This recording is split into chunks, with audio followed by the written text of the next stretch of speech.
Hello everyone. इस video में हम बात करने वाले हैं जो सीबीएसई बोर्ड के स्टूडेंट हैं क्लास 12 के, उनको जिनको इम्प्रूवमेंट एग्ज़ाम देना है। अभी क्लास 12 का रिज़ल्ट आया है और उसमें क्या है, कुछ स्टूडेंट्स की परसेंटेज कम है। जैसे कि जेई वगैरह देते हैं स्टूडेंट, तो उसमें 75% चाहिए होती है आप लोगों को, तो कुछ की कम है, तो उनको इम्प्रूवमेंट देना है। अब ये सुनिए कि इम्प्रूवमेंट की मार्कशीट कैसी होती है और मेन बोर्ड की कैसी होती है और कितना दोनों में डिफरेंस हो जाता है मार्कशीट में। तो आपकी जो मेन बोर्ड की मार्कशीट है उस पर जो रोल नंबर होता है वो रोल नंबर आपका अलग होता है मेन बोर्ड का, और इम्प्रूवमेंट एग्ज़ाम का जो रोल नंबर होता है वो अलग होता है। अब सेम वैसे ही स्कूल कोड, जो आपका स्कूल कोड होता है जो मेन एग्ज़ाम है वहाँ पर अलग होता है, और इम्प्रूवमेंट में आपका स्कूल कोड अलग होता है। वहाँ पर 5 बार 999 इस तरीके से आपका स्कूल कोड हो जाता है वहाँ पे इम्प्रूवमेंट में। इम्प्रूवमेंट का जो एडमिट कार्ड आता है उस पर भी 5 बार 9 लिखा होता है स्कूल कोड में, और आपकी जो मार्कशीट आती है उस पर भी 5 बार 9 लिखा होता है। स्कूल नेम में आपके यहाँ पर तो आपका स्कूल का नाम डला होगा, जिस स्कूल में आप पढ़े हैं उसका, लेकिन इम्प्रूवमेंट की मार्कशीट में आपका स्कूल का नाम नहीं होता है, वहाँ पर प्राइवेट कैंडिडेट लिखा होता है कुछ इस तरीके से। मैं आगे आपको मार्कशीट भी दिखाऊंगी, तो वहाँ पर प्राइवेट कैंडिडेट लिखा होता है। एंड जो डेट है आपकी मेन बोर्ड की, तो आपने जैसे अभी आपने इस साल पास किया है 2026 में, तो आपकी जो मेन मार्कशीट होगी उस पर तो 2026 लिखा होगा, लेकिन जब आप इम्प्रूवमेंट एग्ज़ाम देंगे तो उस मार्कशीट पर आपका 2027 लिखा हुआ आएगा, क्योंकि आप 2027 में आप अपना इम्प्रूवमेंट का एग्ज़ाम देंगे तो उस पर 2027 लिखा हुआ आएगा।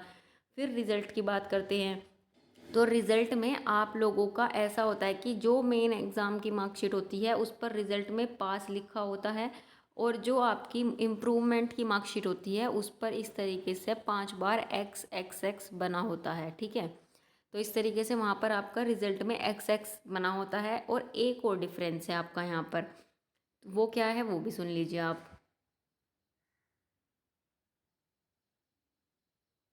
की जो मार्कशीट होती है मेन मार्कशीट, उस पर ऐसा कुछ नहीं होता है, कोई एब्रीविएशन नहीं होता है, लेकिन जो आपकी इम्प्रूवमेंट की मार्कशीट होती है उस पर लिखा होता है अपियर्ड फॉर इम्प्रूवमेंट एग्ज़ाम। ठीक है, उस पर कुछ ऐसा लिखा होता है, अपियर्ड फॉर इम्प्रूवमेंट एग्ज़ाम। अभी मैं आपको आपकी जो मार्कशीट है इम्प्रूवमेंट की वो और दिखा देती हूँ कि वो कैसी होती है। सीरियल नंबर भी दोनों मार्कशीट का अलग होता है, मेंस का अलग होता है और इम्प्रूवमेंट का अलग होता है। उसमें मार्क्स भी मैं आपको एक बार बताती हूँ कि मार्क्स किस तरीके से दिए जाते हैं। ये देखो, ये आपकी मार्कशीट है जो कि ये इम्प्रूवमेंट की मार्कशीट है, दिखती बिल्कुल वैसी है जैसी आपकी मेन की मार्कशीट होती है, वैसी ही दिखती है ये, लेकिन इसमें कुछ चेंजेस हैं मेन एग्ज़ाम से अलग। जो मेन मार्कशीट होती है आपकी, देखिए सीरियल नंबर यहाँ पर होता है, मेन में भी यहीं पर होता है, यहाँ पर आपकी फ़ोटो होती है। ठीक है, अब इसमें यहाँ पर ईयर चेंज हो जाएगा आपका। ठीक है, यहाँ पर आ जाएगा आपका 2027 इस तरीके से।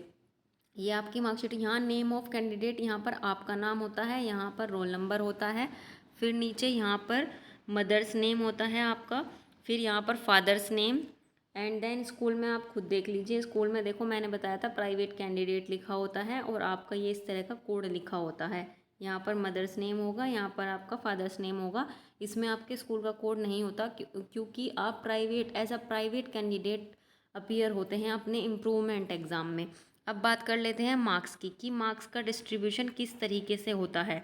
तो मार्क्स का डिस्ट्रीब्यूशन इस तरीके से होता है कि जैसे कि इंग्लिश के हैं आपके, तो इंग्लिश में आपकी थ्योरी अब प्रैक्टिकल होने लगा है, लेकिन वो आपके जो प्रैक्टिकल के मार्क्स हैं, आपके पुराने मार्क्स ही कैरी फॉरवर्ड कर दिए जाते हैं, आपको प्रैक्टिकल नहीं देने देते। मतलब आपका कोई प्रैक्टिकल नहीं होगा, आपका सिर्फ थ्योरी होगी, थ्योरी का एग्ज़ाम होगा।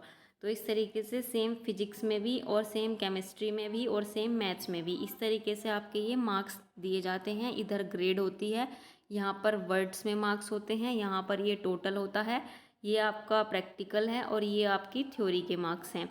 अब ये जो यहाँ पर 30-30 दिख रहे हैं ना फिजिक्स और केमिस्ट्री में, ये कैरी फॉरवर्ड किए गए हैं मार्क्स। ठीक है, इसमें ऐसा नहीं है कि दोबारा देना पड़ता है प्रैक्टिकल, तो प्रैक्टिकल इसमें दोबारा नहीं देना पड़ता है, फिर उसका टोटल होके यहाँ पर आ जाता है। अब नीचे एब्रीवेशन वगैरह की बात कर लेते हैं। तो देखिए यहाँ पर कुछ इस तरीके से होता है कि आप यदि एब्सेंट हैं किसी भी चीज़ में, ठीक, किसी भी सब्जेक्ट में यहाँ पर आप एब्सेंट हो गए तो आपके यहाँ पर मार्क्स नहीं आएंगे, एब्सेंट लिखा हुआ आएगा AB, ठीक है। और अगर आपकी इम्प्रूवमेंट में भी आप RT आ जाती है तो RT लिखा हुआ आएगा। तो इस तरीके से होता है। रिजल्ट में देखिए मैंने आपको पहले ही बताया था कि इस तरीके से 5 बार X लिख कर आता है और अपीयर्ड फॉर इम्प्रूवमेंट लिखा आता है। लेकिन इसमें कोई घबराने वाली बात नहीं है कि ऐसा क्यों आ रहा है। आप कहीं भी इंटरव्यू देने जाते हैं तो वो खुद समझ जाते हैं रिज़ल्ट में कि रिज़ल्ट में यहाँ पास लिखा हुआ क्यों नहीं आया। तो वो खुद समझ जाते हैं कि ये जो स्टूडेंट है इन्होंने अपीयर फॉर मतलब इम्प्रूवमेंट के लिए अपीयर किया था। तो इस तरीके से वो खुद समझ जाते हैं, इसमें कोई प्रॉब्लम वाली बात नहीं है। और अब तो ऐसा भी सुनने में आ रहा है कि आप लोगों की जो है कंबाइंड मार्कशीट डिजी लॉकर से मिलने लगी है। पहले कंबाइंड मार्कशीट नहीं मिलती थी, मेन एग्ज़ाम की अलग होती थी और आपकी इम्प्रूवमेंट एग्ज़ाम की अलग होती थी। और मैंने कल ही पता किया है कि आपको ये मार्कशीट जब दोनों अपलोड करनी है तो कैसे करोगे, तो आप एक कोलाज बनाकर आपको ये अपलोड करनी होती थी। और जो सीरियल नंबर लिखना होता है वो पहली का, जो आपकी मेन एग्ज़ाम की मार्कशीट है उसका लिखना होता है। इम्प्रूवमेंट वालों की बात चल रही है ये, ठीक है। आपकी यहाँ पर डेट वही आएगी जिस ईयर में आपने अपना एग्ज़ाम इम्प्रूवमेंट का दिया है। तो इस तरीके से आप लोगों का यहाँ पर मार्कशीट हो जाती है। अब इसमें आई थिंक मैंने सब कुछ बता दिया है, इसमें कुछ रहा नहीं है। अगर कुछ आपका फिर भी डाउट बच जाता है तो आप मुझसे पूछ सकते हैं कि आपका क्या जो भी डाउट है आप मुझसे पूछ लेना। बाकी अभी मुझे इतना ही ध्यान आ रहा है कि आप लोगों के लिए इतना ही बताना था। So thank you so much for watching this video. मिलते हैं एक और नए वीडियो के साथ, क्योंकि उसमें अब उस नए वीडियो में हम कंपार्टमेंट वाले स्टूडेंट्स की बात करेंगे कि कंपार्टमेंट स्टूडेंट्स का मार्कशीट कैसा होता है, कब कब उनकी कंपार्टमेंट होती है, कब उन्हें देना होता है, कितने चांस उन्हें मिलते हैं। तो चलिए मिलते हैं एक और नए वीडियो में। Thank you so much for watching this video.